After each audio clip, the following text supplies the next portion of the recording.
Not many people are aware, but the Vectrex was developed by a company called Western Technologies, who would later license the system for sale to GCE. They also developed the Microvision and would later go on to create development kits for the Genesis, along with having some level of involvement in the creation of Sega's Menacer. They only developed a handful of games for a few years in the early 80s, then again jumping into development for Sega's hardware in the early 90s, with their most notable game being the Mega Drive exclusive X-Men. So why am I telling you this? Because at the end of the Super Nintendo and Genesis lifespan, Activision talked them into developing a Spider-Man game for both systems. This is Retro Impressions, and we are looking at Spider-Man for the Super Nintendo and Mega Drive. Oddly enough, this game is called Spider-Man, the exact same name as Sega's published game that has remained exclusive to the Genesis. To clear up the confusion, collectors typically refer to the Sega exclusive as Spider-Man vs. Kingpin, and this game as Spider-Man Acclaim or Spider-Man the Animated Series. I was never into the animated series, but I highly doubt that the cartoon had any significant influence on the game itself, as there isn't much of a story, and the flow feels part of the course of what I would expect being a fan of the comic. Actually, I'm not exactly convinced that it's connected to the animated series, being that there is no in-game reference, mention on the box, in the adverts, or in the manual. Speaking of the manual, it's really well done, including everything you might expect in addition to breaking down each level and a brief bio on each villain. The story is rather basic. A bunch of villains broke out of Ravencroft prison, and now you as Spider-Man must navigate a bunch of stages in pursuit of capturing and locking these bad guys up once again. I played through and beat both versions of the game, but the main part of this review will focus on the SNES version for reasons that will become clear as we talk about version differences later on. This is an action platformer with some very light puzzle elements. You start off in the lab at Empire State University, where you're required to navigate corridors to the first boss. It's not a straight left to right experience, especially on the first playthrough, as most of the stages have two planes the player can move between. It's almost like one of my favorite Saturn games, Guardian Heroes, but not quite that in depth. There's also a fair amount of things you need to do that are just not intuitive. Take for example the start of the very first stage. If you head all the way to the right, there's a screen blocking your path.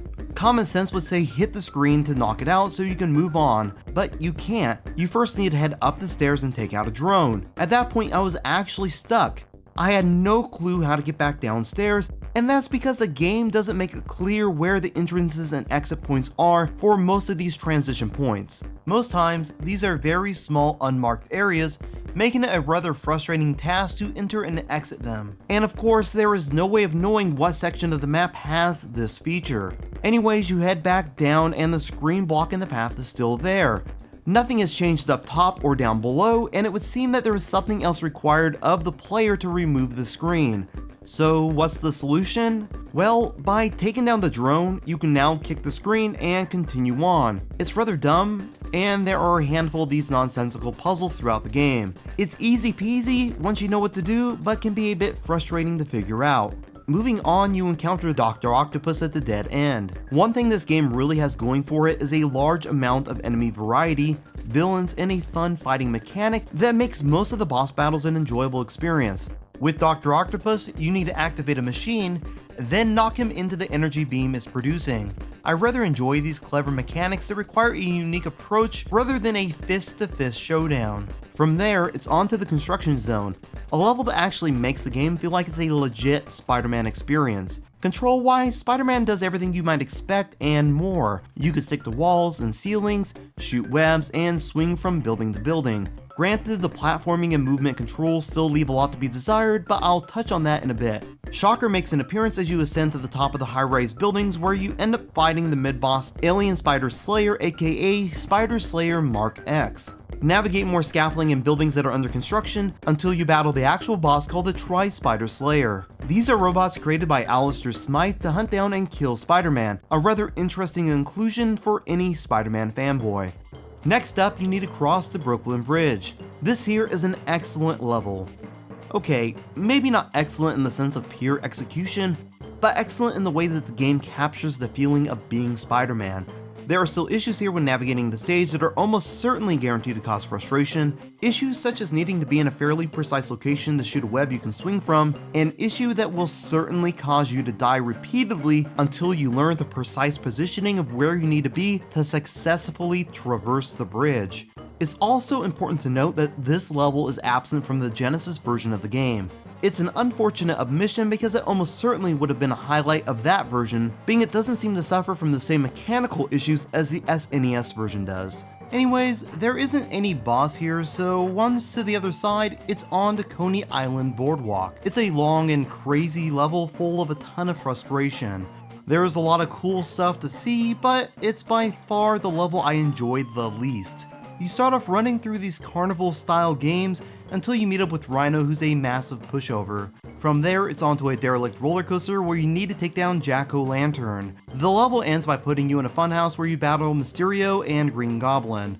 The next level is another Super Nintendo exclusive. It's time to head to J. Jonah Jameson's penthouse, where you take on a whole host of villains before finally coming up against Alistair Smythe. It would seem that's the end. You get a splash screen showing everyone behind bars, and then Venom shows up. It appears he wants to end those breakouts from prison by breaking in and ending the lives of those breaking out. So on to Ravencroft we go.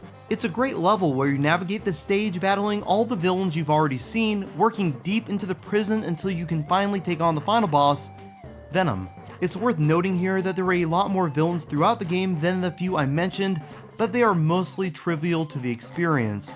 There's a hidden room and sewer section in every stage to offer up additional lives, items, and support icons, allowing you to call on each member of the Fantastic Four at any point during the game. It's a resource that ensures anyone's success at the game once the collection levels are mastered. Okay, so you have an overview and it might be sounding great, but there are some major segments we still need to cover, starting with the Genesis versus Super Nintendo comparison. For all intents and purposes, these are two different games pulling from the same asset pool.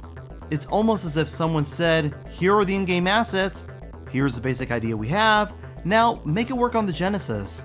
None of the level layouts are even close to the same, the level order isn't the same, the boss battles are not the same, and are not executed in the same fashion. These really are two different games. Unfortunately for the Genesis, it's clear the game was built from the ground up as a Super Nintendo game, and by bringing over these assets without optimizing them for the limited color palette of the Genesis, the game, which looks great on the Nintendo system, shows off the Genesis' inability to display the number of colors on screen these sprites require. It's not just the color that takes a hit though.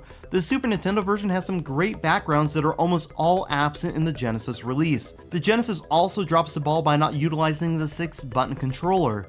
The 3-button setup does work. I mean, I beat the game using it, as have many other people, but it's not optimal for a quality experience.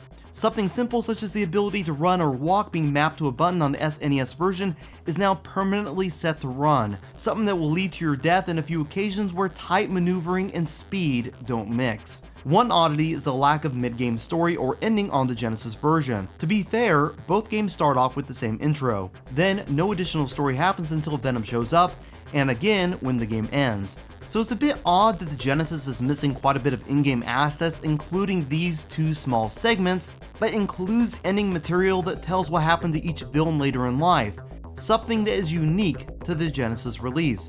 It really makes beating the game worthwhile, and is by far better than anything story-related the SNES version has to offer up. The audio is also worth mentioning. While I find it to mostly be a solid experience, the Genesis version used gems, and it's fairly apparent by the bad stock sound effects used in-game. Beyond the bad effects, some are oddly out of place, such as when a bat screams when it's killed. The music in both games is done well enough that it's worth leaving on during a playthrough, but you won't be downloading it to your computer anytime soon. The intro song even has that annoying sounding Spider-Man theme song.